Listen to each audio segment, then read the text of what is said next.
High commode বা English commode এগুলো আভিজাত্যের জন্য কেবল ইংলিশরাই ব্যবহার করত। পরে তা বিভিন্ন দেশে ছড়িয়ে পড়ে। প্রায় প্রতিটি দেশেই হাই কমোডের জনপ্রিয়তা অনেক বেশি এবং কি বাংলাদেশেও। বর্তমানে টয়লেটেও আভিজাত্য ফুটিয়ে তোলা হয়।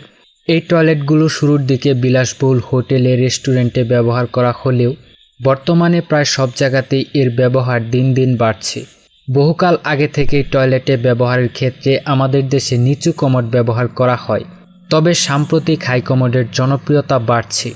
পশ্চিমা দেশগুলোতে হাই কমোডের প্রচলন বেশি, যদিও বাংলাদেশিরা এখন পশ্চিমা পদ্ধতি বেশি অনুসরণ করেন। কিন্তু অনেকেই হয়তো জানেন না হাই কমোড স্বাস্থ্যের জন্য কতটা ক্ষতিকর। আজকে আমরা জানব টয়লেটে হাই কমোড কেন আমাদের জন্য ক্ষতিকর। তাহলে চলুন মূল ভিডিও শুরু করি। হাই কমোডের মারাত্মক ক্ষতিকর প্রভাব আছে যা ওই সময় বোঝা যায়নি। এগুলোতে বসে টয়লেট করলে আমাদের মলাশয় বা রেকটামের কোণ অনেক বাঁকা থাকে, তাই শরীরকে বেশি প্রেসার দিতে হয় মল বের করার জন্য। আর স্বাভাবিক লো কমোডে আমরা যে স্কোয়াট পজিশনে বসি সেটাই আমাদের প্রাকৃতিক নিয়ম।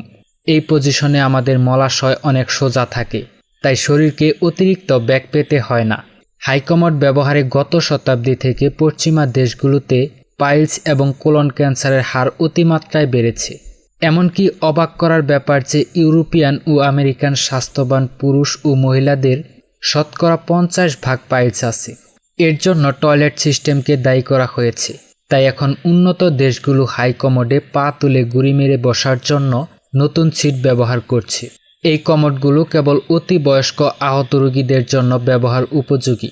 তাই ইংলিশ কমোড ব্যবহার কমানো উচিত। আর কমাতে না পারলে পায়ের নিচে কিছু দিন যাতে পা উঁচু থাকে। এটা মোটেও হাস্যকর কিছু না। খোলা জায়গায় মলত্যাগ যেমন স্বাস্থ্যের ঝুঁকি, তেমনি হাই কমোডে বসে পায়খানা করার অভ্যাসটা এক প্রকার নীরব ঘাতক বলা যায়। কিছু বছর আগেও কোষ্ঠকাঠিন্যর জন্য খাবার অভ্যাসকে দায়ী করলেও এখন বিজ্ঞানীরা বলছে হাই কমোডে বসে টয়লেটের অভ্যাস বরং খাবার অভ্যাসের চেয়ে বেশি দায়ী এসব রোগের জন্য।